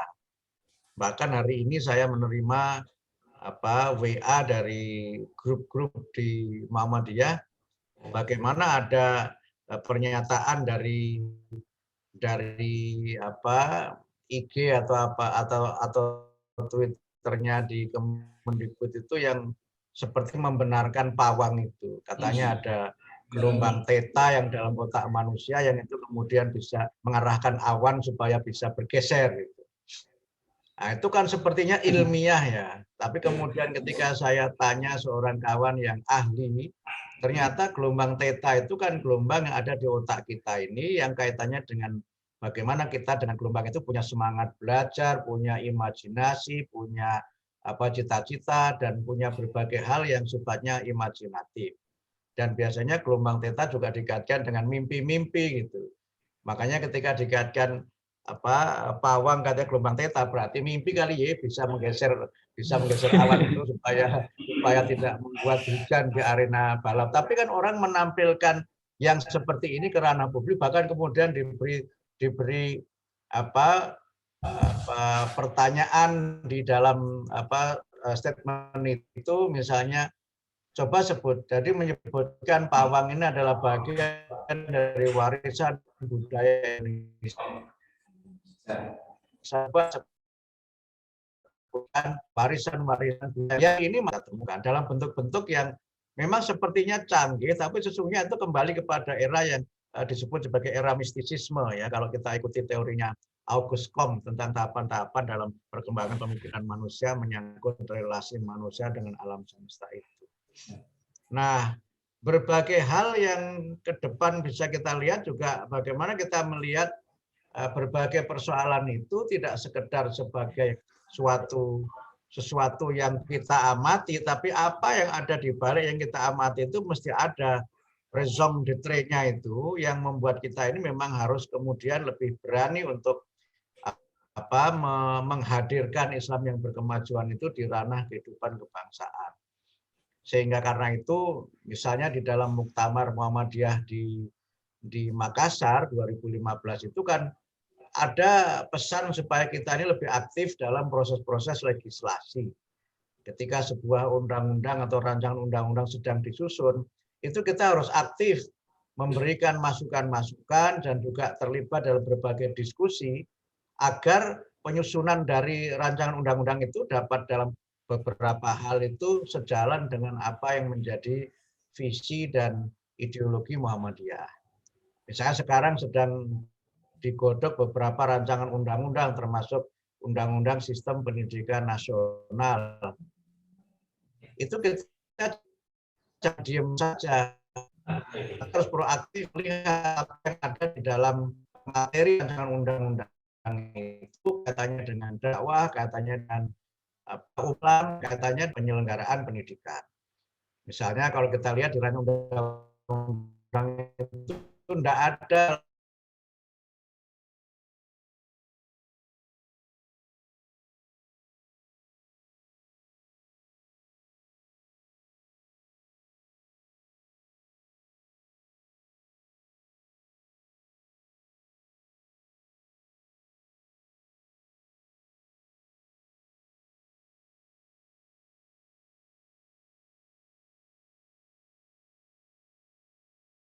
tanpa ada diskursus atau ada pelibatan atau partisipasi dari masyarakat untuk memberikan masukan-masukannya. Dan berbagai hal lain yang bisa kita lihat dalam diskusi-diskusi di ruang publik. Nah, termasuk dalam kaitan ini juga bagaimana Muhammadiyah bisa memberikan afirmasi, bahkan mungkin juga dalam beberapa hal itu advokasi terhadap berbagai macam persoalan yang muncul di masyarakat. Kita kan tidak bisa hanya entertain problem, itu menampilkan masalah itu secara sangat berlebihan, bahkan kemudian ada orang-orang yang dia menjadi problem entrepreneur gitu. Orang yang pekerjaannya itu adalah berbisnis masalah. Jadi ada orang yang pekerjaannya itu menyebarkan hoax gitu. karena dengan hoax itu mungkin followernya jadi meningkat dan sebagainya. Jadi ada yang bilang, kenapa kok hoax itu sangat tinggi? Katanya ada yang bilang karena dia mendapatkan hoki dari hoax. Dia mendapatkan hoki dari hoax. Sekarang banyak orang yang tidak peduli apakah yang cara dilakukan itu benar atau tidak. Yang penting dia mendapatkan keuntungan finansial yang berlimpah ruah, sehingga banyak anak-anak muda yang menguasai teknologi ternyata menipu dengan berbagai macam praktek ekonomi yang bodong atau abal-abal dan seterusnya. Dan kemudian kita melihat banyak orang yang semakin berani menyampaikan pandangan-pandangannya ke ruang publik, walaupun pandangan itu mungkin secara moral agama dan secara norma susila itu tidak bisa dibenarkan, tapi orang berani menyampaikan itu ke ruang publik, misalnya atas nama hak asasi manusia, atas nama kebebasan dan sebagainya. Nah, di ruang publik yang seperti ini, menurut saya kita perlu tetap lebih proaktif hadir dalam berdakwah. Dan jangan hanya selalu misalnya berbicara di ruang-ruang yang terbatas, tapi harus berani menyampaikan ke publik, tentu dengan wawasan, tentu dengan kecerdasan dan kemampuan kita untuk mau mendengar orang lain, tapi juga kemudian berani menyampaikan argumen kita secara sangat meyakinkan, tanpa harus misalnya menyerang atau menyalahkan pihak lain dengan tutur kata yang kasar atau dengan misalnya menunjukkan kebencian dan sebagainya.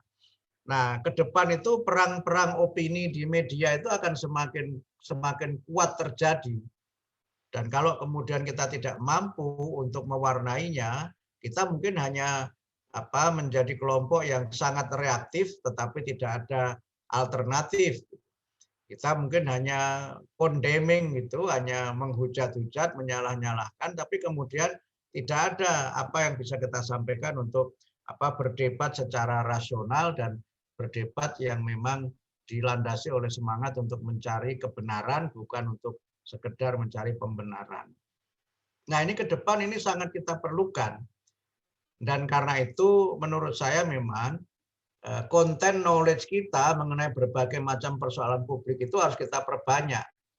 Sehingga kita tidak menjadi komunitas yang kagetan ketika ada sesuatu, dan kemudian kita menolak karena kita anggap berbeda, tetapi tidak punya alasan kenapa kita tidak setuju dan kenapa kemudian itu tidak bisa dibenarkan, tetapi argumen-argumen kita harus argumen yang bisa diterima oleh publik secara luas. Dalam pengertian yang bersifat praksis, memajukan Indonesia itu ya berarti membuat Indonesia ini lebih maju dengan berbagai kegiatan dan program yang selama ini sudah kita lakukan, yang itu on the ground ya, yang membumi, yang memang dirasakan langsung oleh masyarakat. Jadi gerakan-gerakan praksis yang mungkin dalam beberapa hal itu dilakukan dalam lingkup yang kecil, tetapi itu memiliki pengaruh yang besar, itu menurut saya memang perlu terus-menerus kita upayakan dengan semangat tajdid atau semangat pembaharuan. Jadi pembaharuan itu tidak selalu berkaitan dengan persoalan-persoalan yang bersifat pemikiran, tajdidul fikrah gitu, pemikiran-pemikiran, tapi juga tajdidul harokah gitu ya. Jadi pembaharuan-pembaharuan dalam praksis gerakan. Itu saya kira bisa kita lakukan untuk memajukan Indonesia. Kemudian yang kedua adalah frasa mencerahkan semesta. Muhammadiyah ini memang harus lebih kuat hadir dalam berbagai forum dan dalam ranah internasional. Ya, sekarang kita sudah punya sekitar 28 PCIM dan sister organization yang tersebar di 5 benua. Dan itu semua saya kira menjadi bagian dari network atau jejaring Muhammadiyah, di mana kita bisa memberikan jalan keluar dan kemudian bisa memberikan program-program dakwah yang bermanfaat dirasakan langsung oleh masyarakat. Hari ini misalnya saya membaca pemberitaan dari PCIM Malaysia yang memberikan layanan pendidikan bagi pekerja migran Indonesia di Malaysia. Kemudian juga saya mendapat pesan melalui WA juga dari PCIM di Korea ya, di Korea yang juga memberikan bantuan itu, juga PCIM di Taiwan dan berbagai negara yang mereka sangat aktif memberikan bantuan langsung kepada pekerja migran dengan cara-cara yang memang sangat kreatif. PCIM India misalnya membagi-bagi selimut ketika musim dingin kepada para gelandangan yang ada di kota New Delhi dan seterusnya. Nah, praktek-praktek seperti ini menurut saya kan bagian dari bagaimana kita melakukan upaya-upaya dakwah yang dirasakan langsung oleh masyarakat, tapi praksis gerakannya itu memang harus terus kita upayakan ada pembaruan-pembaruan. Beberapa yang kalau kita boleh merecall ya, melakukan upaya untuk mengingat kembali kan pada saat COVID itu ketika banyak sekali orang yang isolasi mandiri, isoman itu kan bagaimana mereka tidak bisa bekerja, nggak bisa makan, kemudian muncul spirit untuk memberikan bantuan makanan secara door to door, kemudian menyediakan makanan mentah di ujung gang, siapapun yang mau mengambil silahkan ngambil seperlunya untuk dimanfaatkan dan sebagainya. Praktek-praktek seperti ini kan sebenarnya merupakan aktualisasi dari ajaran ta'awun di dalam Al-Quran yang secara praksis gerakan itu kita wujudkan dalam bentuk-bentuk kegiatan-kegiatan yang bermanfaat. Itu semuanya dakwah. Itu semuanya dakwah. Kalau sekarang misalnya kita mendapat catatan post COVID ini banyak sekali anak yatim, banyak sekali single parent gitu. Single parent itu bisa duda, bisa janda gitu. Karena sekarang yang banyak dibicarakan hanya jandanya saja, padahal banyak juga duda-duda baru. Yang itu terjadi karena COVID, maka bagaimana kita berpikir post-COVID? Apa yang bisa kita lakukan dan bagaimana gerakan ini bisa bermanfaat untuk membantu saudara-saudara kita yang karena COVID kemudian mengalami berbagai persoalan sosial, bahkan mungkin juga berbagai persoalan spiritual. Nah, ini yang saya kira menjadi ciri dari Muhammadiyah untuk terus mencari model-model dakwah dengan berbagai praksis gerakan yang langsung dirasakan manfaatnya oleh masyarakat. Saya kira begitu tanggapan saya, Mas Indra, atas pertanyaan dari Mas Indra atau Mahendra tadi ya. Ya, Matur suwun. Ini Prof ada pertanyaan via chat yang disampaikan oleh Saudari Fatahila Duwila. Izin bertanya, bagaimana cara kita mendakwahi kepada mereka atau orang-orang yang masih sulit menerima paham Muhammadiyah, begitu. Mungkin kasus yang terbaru itu di Banyuwangi, ya, penurunan plang di Masjid Wakaf Muhammadiyah, begitu. Barangkali kalau di daerah Jogja begitu sudah, insya Allah sudah sangat sedikit ya yang kemudian mungkin resisten begitu ya kelompok masyarakat begitu ya. Tetapi mungkin di daerah-daerah luar itu mungkin masih banyak juga. Nah itu seperti apa, Prof? Ya kalau kita memang menjadi kelompok minoritas dan tidak bisa bergerak leluasa seperti bapak-bapak dan ibu-ibu di Jogja, yang memang kita ini menurut saya perlu mengamalkan Ali Imran 159 itu. Di situ Allah berfirman, "Fabima rahmatim minallahi lintalahum walau kunta faddan ghalidhal qalb lam faddu min haulik fa'fu anhum wastaghfir lahum wasyawirhum fil amr fa idza azamta fatawakkal 'ala Allah innallaha yuhibbul mutawakkilin." Dan hendaknya kamu itu bersikap lemah lembut kepada mereka. Kalau sekiranya kamu itu berkeras hati dan kamu itu kasar kepada mereka, maka bukannya mereka itu mengikuti kamu, tapi mereka akan berpaling dari apa yang kamu sampaikan itu. Maka terhadap mereka yang telah berbuat kasar, menyakiti, atau mempersulit kita, hendaknya kamu maafkan mereka, kamu ampuni dan mintakan ampunan kepada Allah atas apa yang telah mereka lakukan, dan kamu musyawarahkan urusan di antara kamu dengan mereka itu. Nah, kalau semuanya sudah dilakukan, maka jangan lupa untuk senantiasa bertawakal kepada Allah. Kalau semua sudah dilakukan, kok ternyata masih belum bisa, ya kembali kita bertawakal kepada Allah. Sesungguhnya Allah itu mencintai hambanya yang bertawakal. Ini tadi yang saya maksud. Jadi kita itu tidak bisa divonis atau dihukumi dari hasil apa yang sudah kita lakukan, tapi dari apa yang kita lakukan itu hasilnya nanti kita mintakan kepada Allah. Nah, disitulah kemudian kenapa di antara yang diajarkan di dalam Quran itu kita membaca hasbunallah wa ni'mal wakil. Itu kan ayat itu turun dalam situasi perang ketika Nabi Muhammad baru saja kalah dalam perang Badar, masih dalam suasana yang sedih, duka cita, banyak sahabat meninggal dunia, tapi kemudian ada kabar akan diserang lagi oleh orang-orang kafir Quraisy yang merasa dirinya sudah menang, tapi kemudian Nabi dalam situasi yang sangat tertekan itu tetap menyemangati para sahabat untuk jangan gentar dan kemudian meminta tolong kepada Allah sebagai Tuhan yang Maha Pelindung. Jadi hasbunallah wa ni'mal wakil itu bukan bacaan doa untuk mengumandangkan perang, tapi bacaan doa untuk menguatkan mental kita di tengah berbagai macam kesulitan. Sehingga karena itu kita misalnya membaca di dalam tafsir, ketika Nabi Ibrahim itu akan dibakar oleh Raja Namrud, Nabi Ibrahim membaca hasbunallah wa ni'mal wakil. Dan ketika Aisyah radhiyallahu anha difitnah, dianggap telah berbuat selingkuh dengan Sofwan bin Mu'attal itu, Aisyah membaca hasbunallah wa ni'mal wakil. Ya wis ben wae dielek-elek, ya wis ben wae dialangi, cukuplah Allah yang menjadi pelindung kita. Karena apa? Kalau memang sudah tidak ada manusia yang menolong dan membantu kita, siapa lagi yang akan menolong kita kecuali hanya Allah.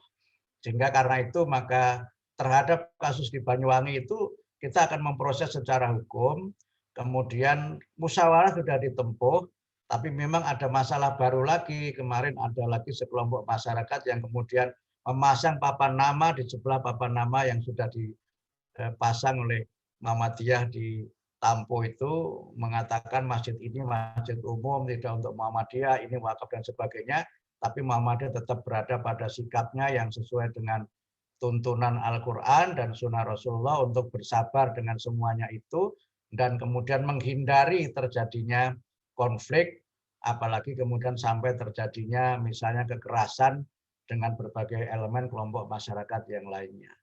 Banyak mereka yang sebelumnya itu anti Muhammadiyah, kemudian mereka justru menjadi tokoh Muhammadiyah. Dan itu tidak hanya terjadi di Banyuwangi, di banyak tempat juga itu terjadi. Oleh karena itu, maka menurut saya kita memang harus semakin lebih tangguh tadi, lebih sabar di dalam kita ini berdakwah, dan kemudian kita menunjukkan bagaimana Muhammadiyah ini bisa menjadi organisasi, bisa menjadi komunitas yang distinktif gitu, yang punya banyak keunggulan dan punya ciri khusus, terutama ciri dari anggota-anggotanya dan gerakan-gerakannya yang mengedepankan ukhuwah, mengedepankan kerukunan, kemudian mengedepankan islah atau pembaharuan, dan kemudian juga senantiasa menghadirkan dan melakukan kegiatan-kegiatan yang maslahat, yang bermanfaat bagi seluruh masyarakat. Saya kira begitu tanggapan saya. Ini memang mudah dikatakan dan tidak selalu mudah dilakukan, tapi insya Allah kalau kita berkomitmen, apa yang sulit menurut kita itu, kalau kita ikhlas menunaikannya dan kita senantiasa mengikuti pertolongan, mengikuti apa yang dituntunkan oleh dalam Al-Quran dan Sunnah Rasulullah, insya Allah pertolongan Allah itu akan datang. Itulah mengapa kita menutup ceramah-ceramah kita itu dengan beberapa ayat di dalam surat As-Saff. Ya, kita baca nasrum minallah wa fathun qarib, gitu kan. Pertolongan itu datangnya dari Allah dan kemenangan itu sungguh sangat dekat, sudah ada di depan mata. Dan karena itu maka kita perlu bergembira sebagai orang-orang yang beriman. Wa basyiril mu'minin. Itulah balik ikhtitam nasrum minallah wa fathun qarib wa basyiril mu'minin. Nah, itu kira-kira tanggapan saya. Baik, matur suwun Pak Abdul Mukti. Dan di kolom chat ternyata ada beberapa pertanyaan, tapi kami kira tinggal satu pertanyaan ya. Satu kali saja ya. Lagi. Ya. Ini pertanyaan terakhir karena waktu juga sudah hampir pukul 10. Pertanyaan dari Begawan Ciptaning. Assalamualaikum warahmatullahi wabarakatuh. Izin bertanya, Prof, bagaimana strategi Muhammadiyah dalam dunia digital untuk bersaing dengan organisasi lain yang sudah punya dai-dai yang punya follower yang banyak dan diterima oleh jamaah yang lebih luas? apakah ada konsep besar dakwah digital Muhammadiyah? Nggih, Prof. Jadi kita tahu nggih, mungkin dai-dai Muhammadiyah itu belum cukup populer nggih saat ini nggih. Terutama dai-dai tadi itu di dunia digital begitu. Yang subscriber atau followernya banyak itu mungkin belum terlalu banyak yang dari dai-dai dengan mungkin istilahnya struktural di Muhammadiyah begitu. Monggo, Prof.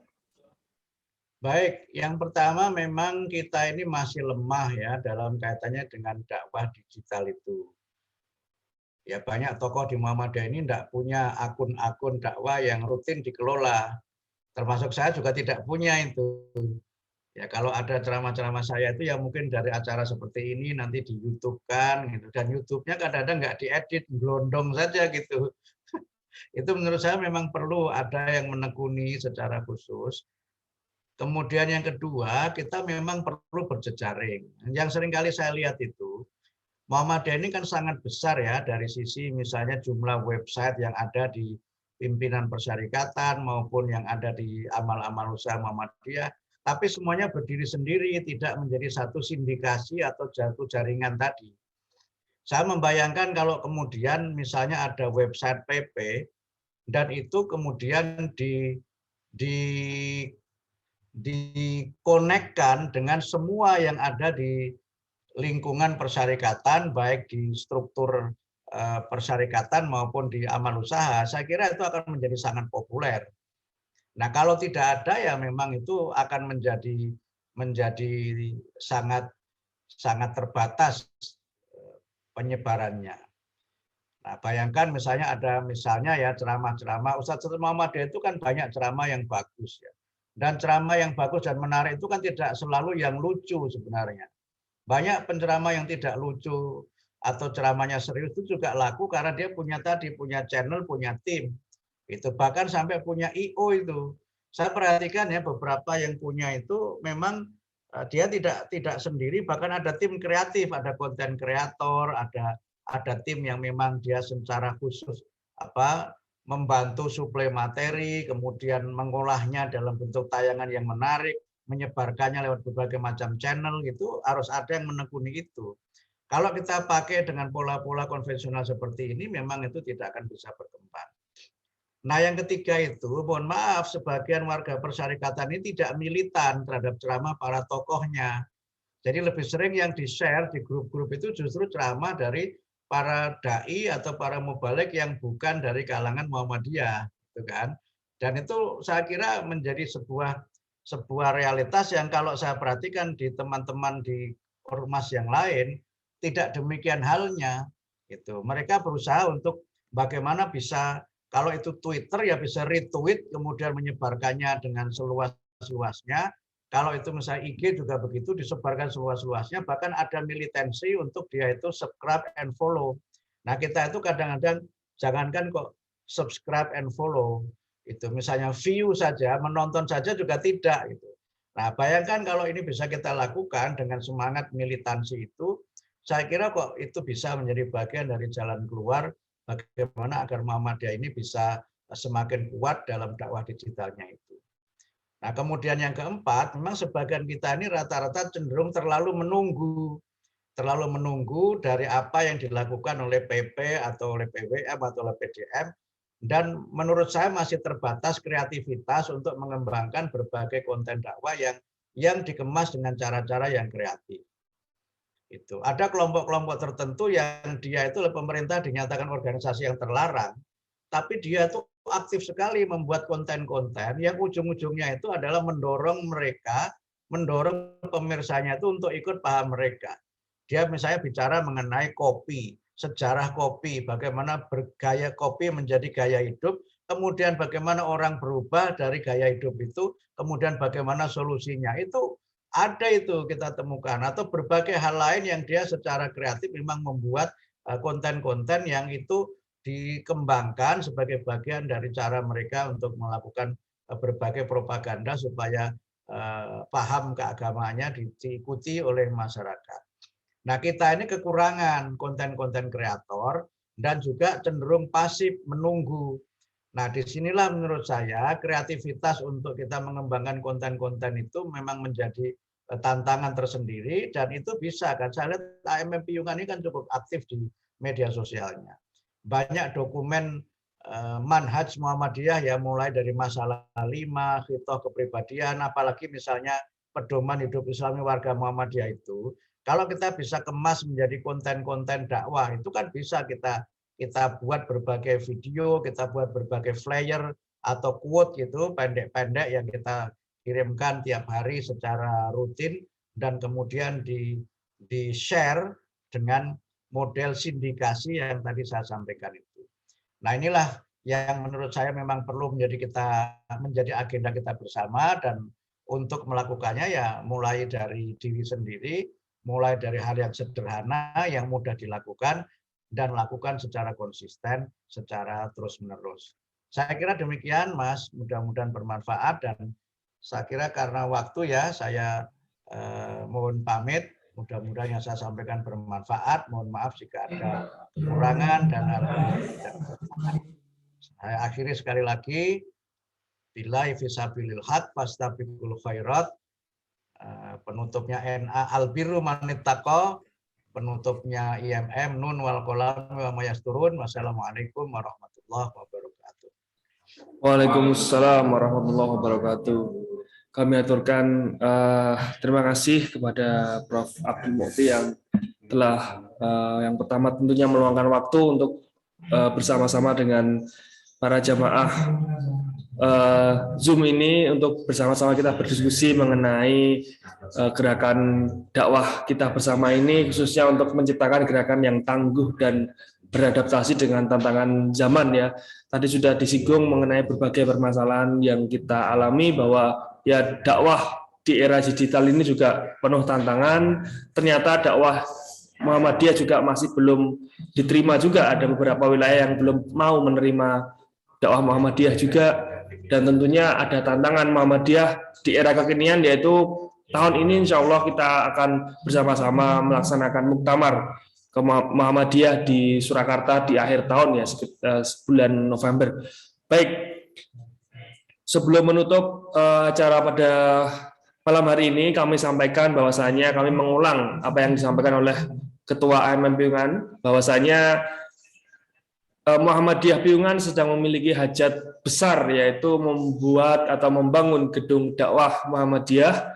Saat ini dalam proses pembebasan tanah. Untuk itu maka kami memohon donasi dari Bapak Ibu peserta jamaah kajian Songsong Ramadan. Untuk donasi nanti bisa melihat di akun media sosial AMM Piungan, di Facebook atau di Instagram itu juga ada ya, AMM Piungan begitu. Di search, kemudian nanti di situ ada informasinya, bisa DM atau bisa nanti juga bisa chat ke kontak person gitu. Dan kami juga mohon dukungannya dan mohon doanya, semoga hajat kami di Muhammadiyah Piungan ini bisa terlaksana sesegera mungkin dan sebaik mungkin. Baik, alhamdulillah kita sudah sampai di penghujung acara. Kami sampaikan terima kasih kepada seluruh peserta yang hadir pada malam hari ini untuk mengikuti kajian bersama ini, dan insya Allah kita semua diberikan keberkahan oleh Allah Subhanahu Wa Taala. Sebelumnya bagi yang memungkinkan untuk membuka foto atau kamera depan bisa dibuka, kita akan foto bersama, foto layar bersama. Monggo bagi yang memungkinkan untuk membuka layar, bisa dibuka layar foto atau laptopnya untuk bisa terlihat wajah.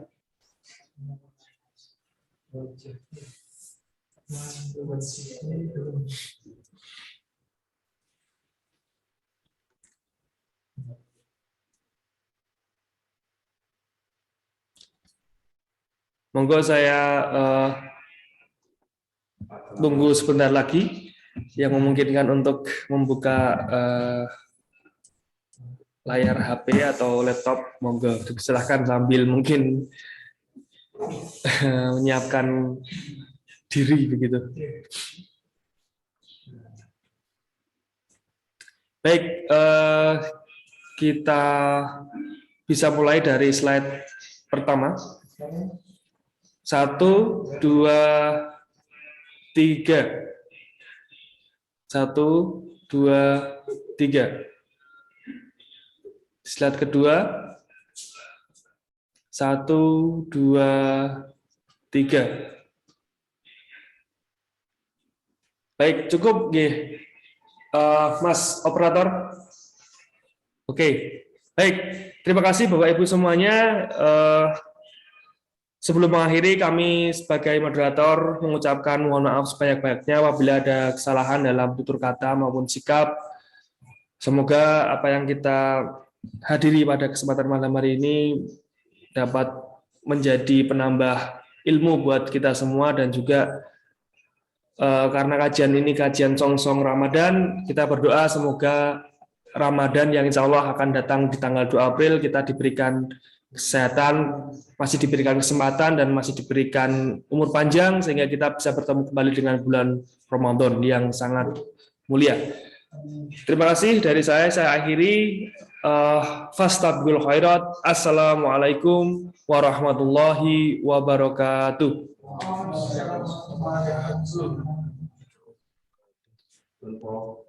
Terus Pak Abdul Mukti. Live ya. Terima kasih. Terus Pamit.